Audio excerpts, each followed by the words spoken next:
Chillo there, H+III+T. It's a boot that dang on time. Welcome to another edition of Top 5. Y'all, I'm going to give you like two top 5s, like back-to-back, no Drake, but that's neither here nor there. I'm holding this because I'm the World Heavyweight Champion of YouTube, and I paid way too much for this belt to not show it in every possible video I can.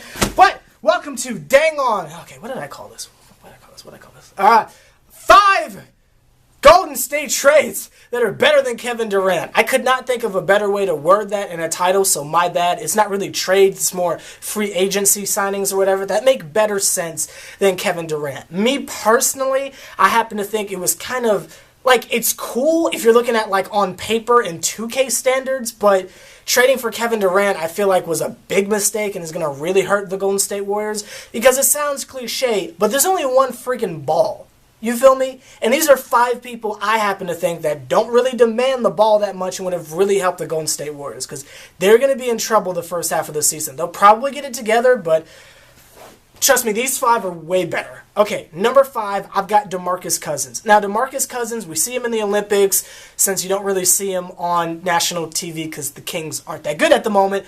But DeMarcus Cousins is the type of big man that doesn't demand the ball. And you're going to notice with my list, it's a bunch of forwards, not so much small forwards or point guards or shooting guards or anything like that because they've already got people like that. I mean, I'm already kind of pushing it because they've already got a Draymond Green, but what they need is size, rim protection, pause. I mean, like real people that are going to give you that, like, if the front line isn't going to get it done, if they get past Clay, if they get past Steph, if they get past Draymond Green, that small ball stuff is only going to work for a little while. You surprised everyone this season, but you need freaking size. If you had DeMarcus Cousins right there, defensively, you're freaking set. Then on top of that, if the whole shoot the 3 till it misses thing goes left like we saw it do in the finals, gosh dang it, if you could just throw it down to someone down below who's going to be guaranteed, who on their own can get you 20. On their own, they can get you 20. But it just gives you another option. Because, I mean, Draymond Green's cool, but you need the legitimate size to go with it. If Draymond Green was on a team by himself, he would not be getting you 20 points. You can argue that with me all you want, but it's just not going to happen. DeMarcus Cousins would have really helped with that, especially since they lost Andrew Bogut. But that's neither here nor there. Moving on to number 4, Rudy Gay. Now, I know I just kind of spent like 5 minutes talking about how size would really help.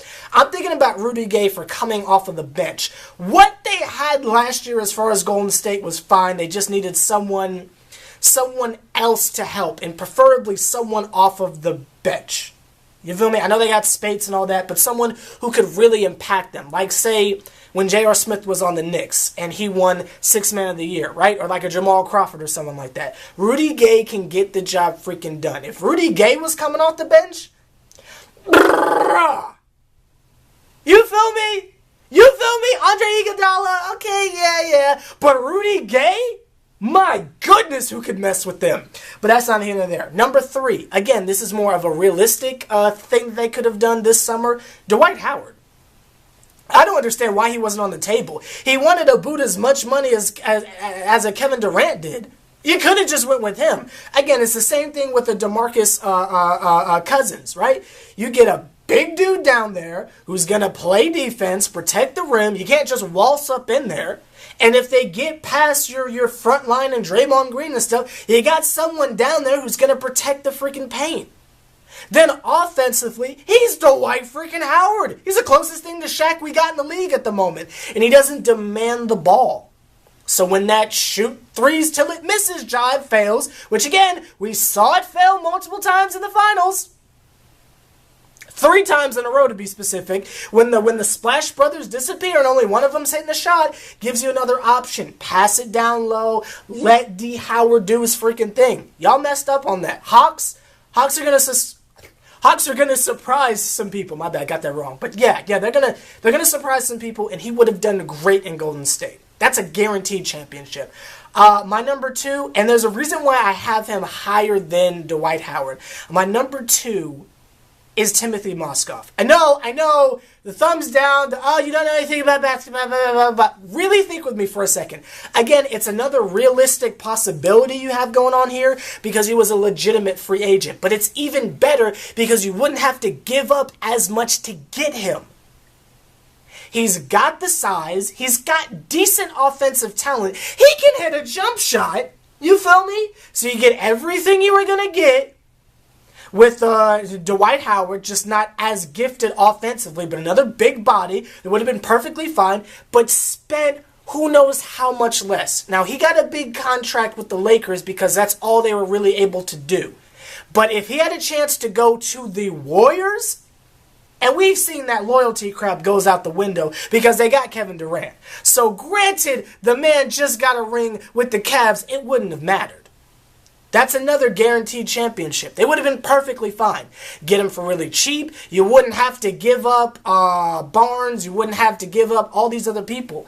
Granted, Barnes kind of disappeared on you, but that's not a here nor there. You would have been perfectly fine.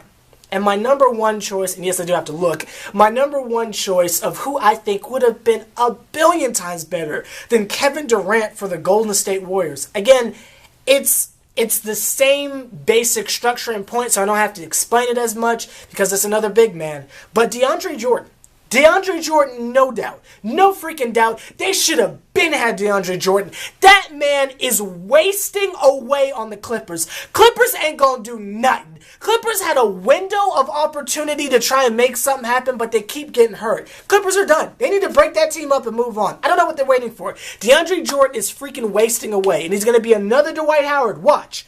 Offensively gifted, defensively gifted. That dude is insane. You see him in the Olympics. I'm going to keep referencing Rio because it's a chance for everyone to get to look at the best young talent, with the exception of Carmelo because he's kind of old, the best young talent all at the same time. Look at what this man's doing. Look at what he does when he destroys your favorite team on the Clippers. He's wasting away. If DeAndre Jordan was getting lobs from Steph and them, are you kidding me? Kevin Durant's good on paper. But I just gave you 5 people that are way better in real life.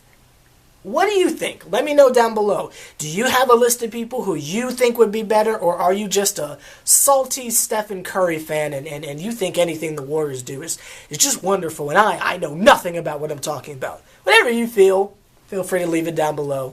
Like, comment, subscribe, H+III+T. You see another triple OG working as hard as me, putting in as much work as me. Excuse me, messed up my own outro. Do me a favor, point him out. See you guys later. Oh, yeah. Did you like that? You know, a little fancy, yeah. Not, yeah! He was like, yeah. Or I could hit you with that a Goofy from Disney. No? Okay, now the video's over.